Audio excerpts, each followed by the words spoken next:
Hi, everybody. I'm Ethel Richard, and I'm here for Help and Evidence tonight. Okay, I'm just checking a few of my controls. I want to welcome you to the show. We are asking a question, okay, tonight. Are we really all crazy? The focus of the show tonight is quite clearly hallucinations, right? Varying types of hallucinations. And the role of hallucinations, right, in our lives. A lot of people maybe don't know this, okay? But 95% of the population, right, at one time or another has experienced some sort of hallucination, right? Whether that be seeing something that isn't there. A good, for instance, might be a hypnagogic hallucination. Is that how they say it? Where you're about ready to fall asleep in the evening, and just before you do, you might see geometric shapes or colors, or and people refer to it as a slideshow just before you go to sleep. Right? There are many types of hallucinations. And I was doing a little bit of research, right, into it's posted in my Google pages, okay. Because it was so interesting. I am reading off a paper. If you'll forgive me, it's difficult. I can't see that well, when I get some glare here or there. So I might even need my trusty spyglass, okay. But this is something that's my challenge, okay? All right, guys, and thank you for putting up with it, okay? Let's see, Oliver Sacks, okay? He is a professor of neurology at NYU School of Medicine, and he's the author of a book which is called Hallucinations, right? And a few of the things which I read in that article are kind of interesting, right? For instance, some of the varying types of hallucinations that people get, okay, which I consider normal hallucinations, right, which are not to be confused with optical illusions. Right? We get those too, right? Because the brain likes to play tricks on people sometimes, right? We get odd little hallucinations. A good example, from my own experience and from the experience of many children, is when you're looking off, in the middle of the, getting ready to go to sleep at night, and you get spooked because there's a shirt on the chair, and suddenly it looks like it's something else, right? Everybody familiar with that phenomenon, right? And that's a hallucination. That's your mind, okay, playing tricks on you because you've got a wild imagination, right? Okay, it's still a hallucination, okay? And people need to be aware that not all hallucinations are considered to be unhealthy, right?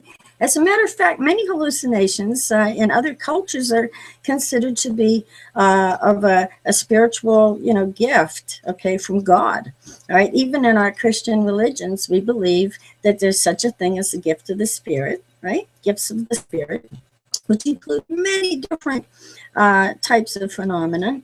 All right, and people believe that Saul of Tarsus was knocked off his horse in a vision, okay, where he said, "Who art thou, Lord?" Okay, and the vision, spoke with him and said, "I am Jesus, whom you've been persecuting." And from then on, Saul became Paul the Apostle. So, people, from different walks of life and different cultures have different experiences with hallucination, right? And you know what? If you tell a Christian, okay, or any one of a number, okay, of religious spiritual belief systems, the folks that they're experiencing hallucinations, okay, and not gifts of the spirit, they might take a serious offense. Right, because they're so deeply ingrained in our belief systems, right? Now, I can tell you, okay, that psychiatry, right, is, this is a very interesting subject, psychiatry, because way back, 1,500 years ago, okay, psychiatry actually started in some pretty nasty backyards. All right. There is a book which I can't even pronounce. I'm not going to try to tonight, but which is known as The Witch's Hammer. Okay. During the days of the Inquisition, there was an awful lot of trouble, right? And they were murdering women. Okay. A lot of women. Okay. Even in, let's see, Salem. Salem. I think you can push through 100 years or so or something, right? Okay, we get to Salem, Massachusetts, and the guys, the evil people that decided that, most of the town, if not all of it, except for the governor's wife, was a witch, okay? And they were all massacred. It's terrible, right? Well, psychiatry, all right, it has those roots. That's where it comes from, right? It comes from a lot of terrible, torturous, and basically wacko ideas, right? The DSM is right along the same line as the witch's hammer. It is known as the witch's hammer of psychiatry, okay? And, I'd love to go into the entire subject with you, okay, but it's not going to be enough time here, okay, in this broadcast, and that's something I really should tackle with someone who's much more of a professional that knows all of the citations, okay, to give you folks.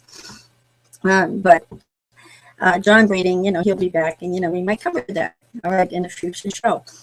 But let's go over just a little bit of this, so that you get a better idea of what I'm talking about. All right, now, excuse me. Hallucinations, and I am reading. Okay. Hallucinations are associated with many factors. Okay, you can get a hallucination from a migraine headache, right? From fever, from seizures. Hallucinations are often a result of too many medicines, okay, and interactions with, between different medications. And hallucinations can be compounded by illness, right? And by anxiety and unfamiliar surroundings, right? Okay. But they can also be kind of good for you, right? Now, in the article, it cites these, which are very good citations, right? That they can have a very positive and comforting role to play, right? Especially, this is true with bereavement, right? The type of hallucinations, if you want to believe they are, or if you don't, okay, psychiatry believes they're hallucinations. That's why I'm mentioning this. For instance, you might see the face, okay, or hear the voice of your loved one, right, who has passed away, right? Now,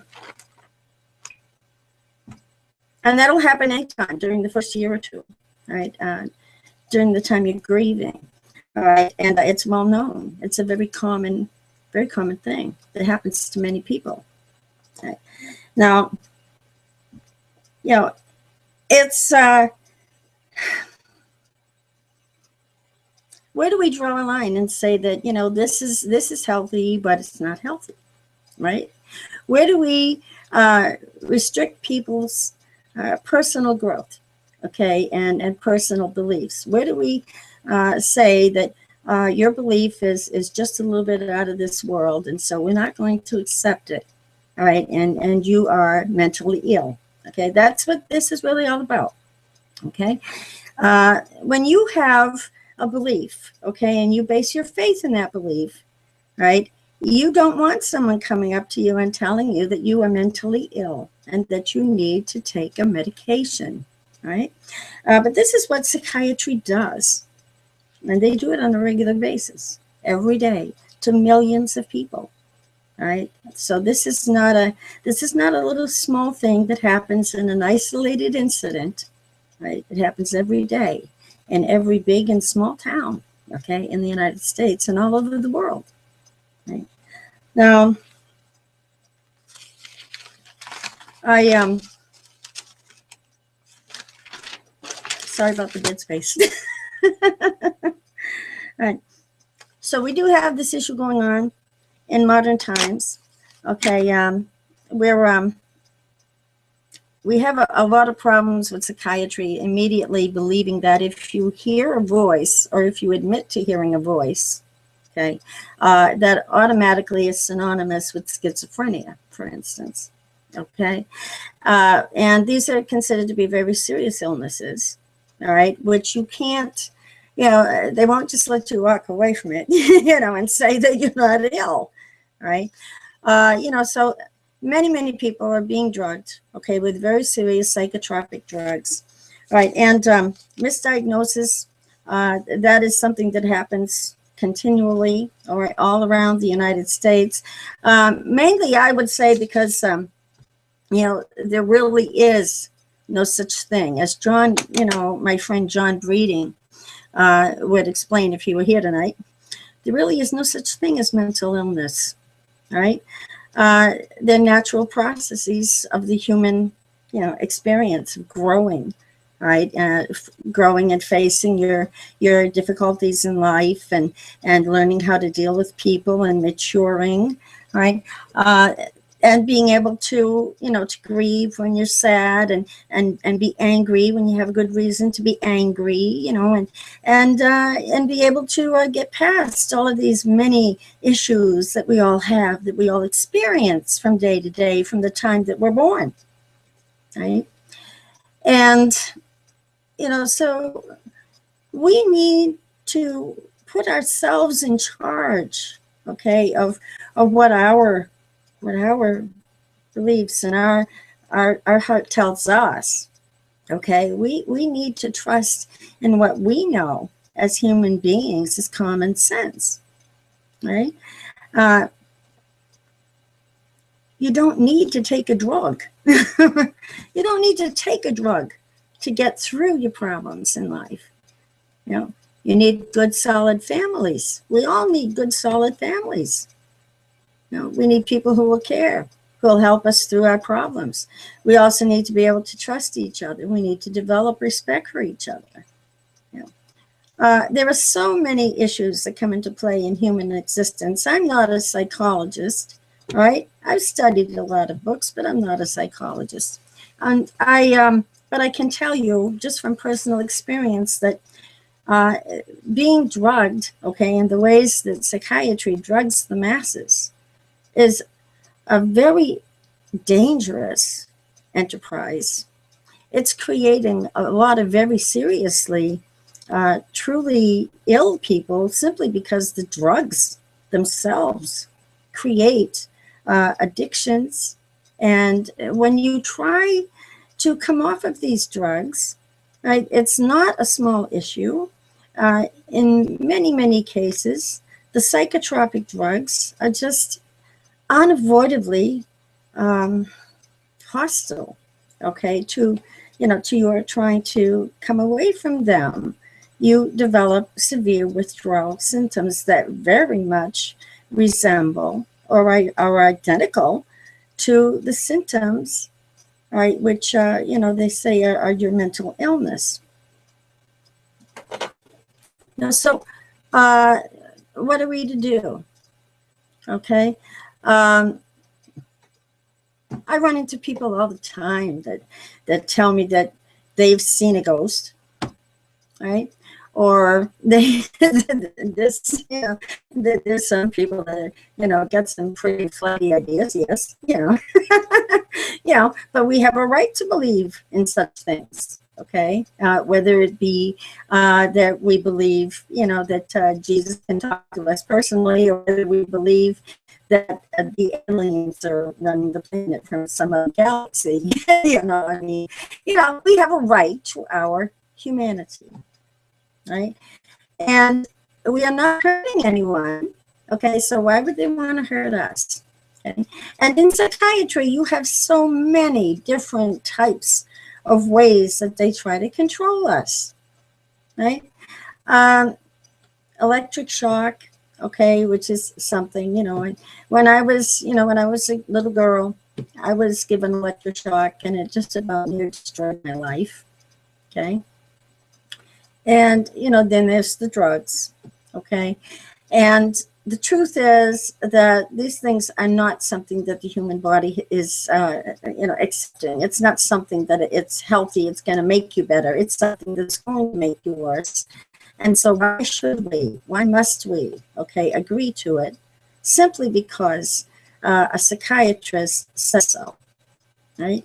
There are no tests which prove the validity of any of these so-called psychiatric disorders that are listed in the DSM-5.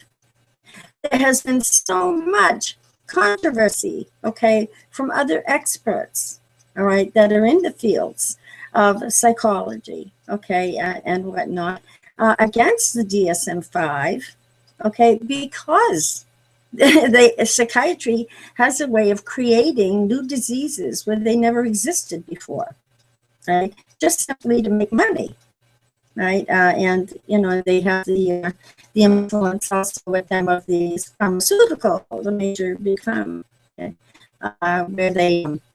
Where they kind of go into cahoots together, okay, to make more money for each other.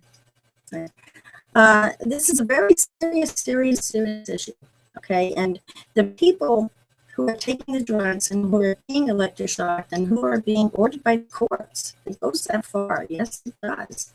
In America, if you refuse to take your treatment, right, which is ordered to you by your psychiatrist, right, they can call in a court, okay, and declare you incapable, right, of making, judgments, okay, in your care, and you can be committed, okay, by the court to having to take these treatments, right? And this is, these are all human rights issues, okay? Do people actually, should we actually be forced into taking drugs, which we know are dangerous for our body, or to be forced into taking ECT, electric shock, which we know, if we have common sense, is totally absurd. No one should be electrocuted. Excuse me, that is what it is. Electricity put to your brain, okay, through your head, right, is your brain being electrocuted. It is, right?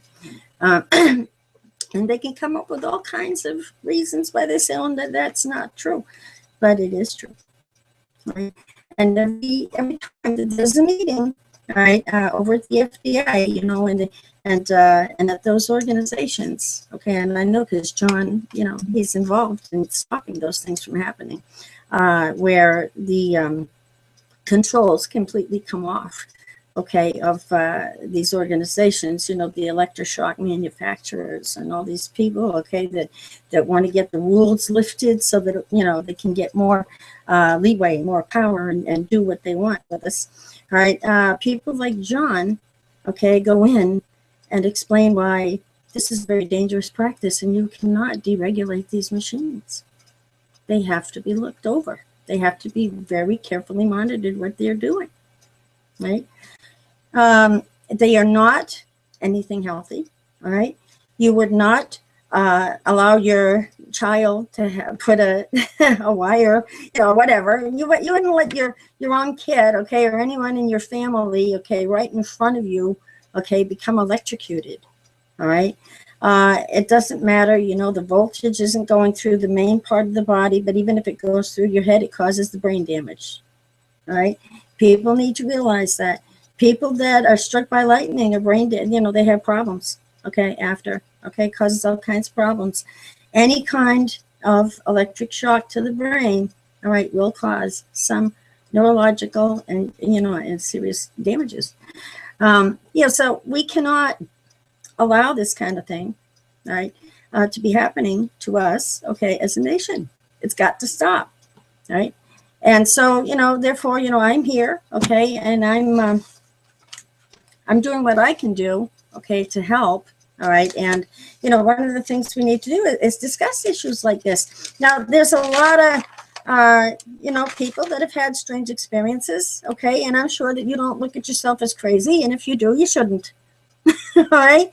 Okay.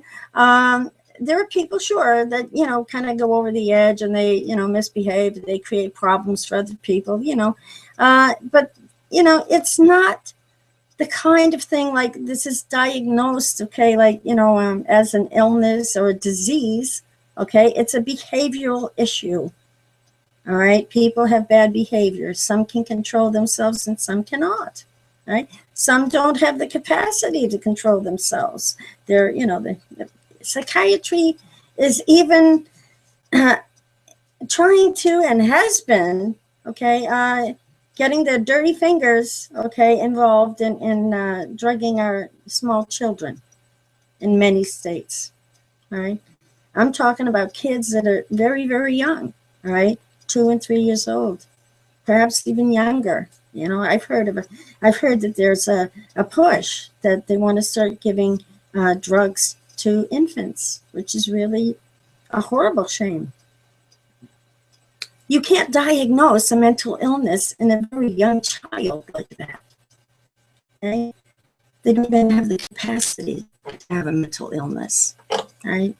Children of that age, okay, if they have a tantrum, it's because they need something and you need to meet the need. Right?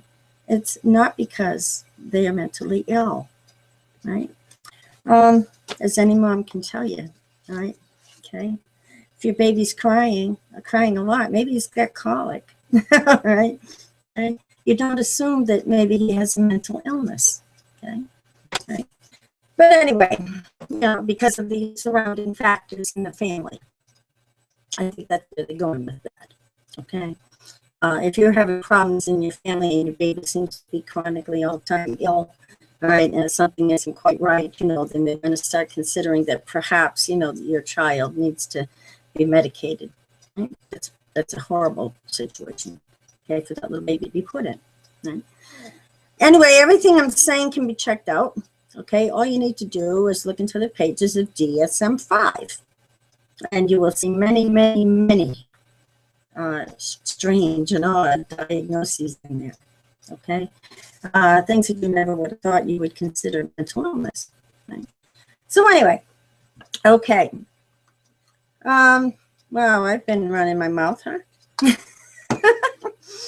Anyway, everybody, we are set up to take calls.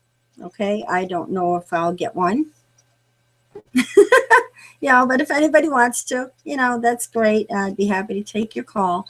The number here is, and you can call on your regular telephone, 207-245-1000. Okay. And we're in Maine, which is a state, okay, in the upper East Coast, all right, of the United States. So this is Eastern Standard Time, okay. Now,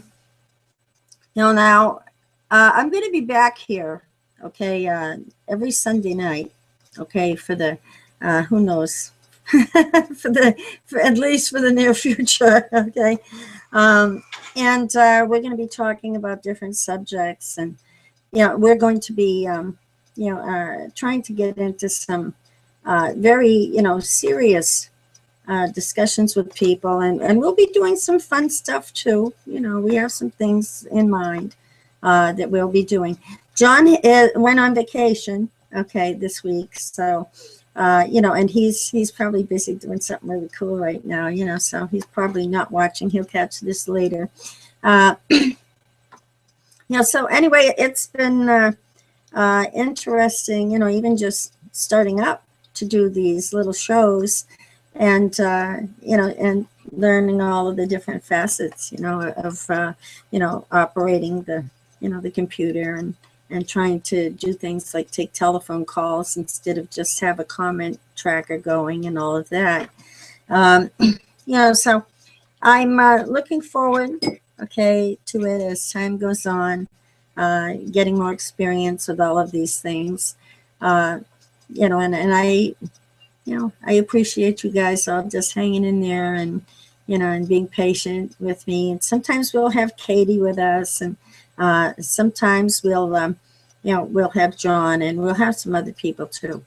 I do know some very, very intelligent, good people that are very involved, okay, in the community. And we will have some other people with us.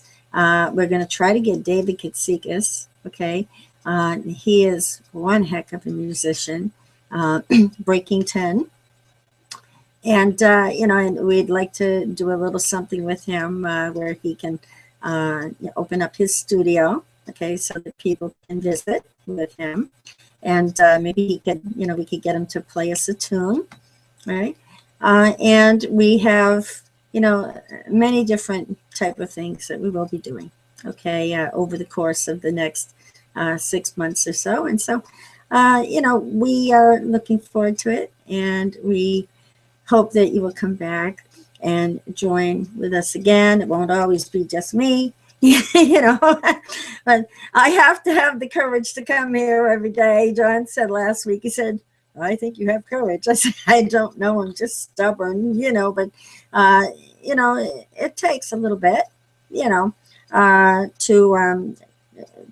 learn how to express, right, all of the, whatever it is that you learn, okay, over the years, and do it to help others, in a way that's constructive. And I'm not perfect, okay, but I'm still doing my studying, and I'm still showing up here, okay, every Sunday night, and I'm really, really looking forward to it. And I really, really, I love you guys. I love the audience, okay, and we're we're gonna be here. So kudos. How do you say? Thumbs up, okay, to you guys, okay, for showing up, okay. Right, thanks. Right, and I don't know what time it is, but see, I really can't see. I don't. They didn't think, did I? No, I told them, I said, I really don't see. I mean, the eyes open, but look close. They move around sometimes. I don't see. Okay, not well. So if you get it right. Okay. Okay, everybody. All right. Have a great night. Okay, and I am Ethel Richard. Okay, both good qualities and imperfections. Okay, God bless you all. Okay, from Held in Evidence. Okay, good night.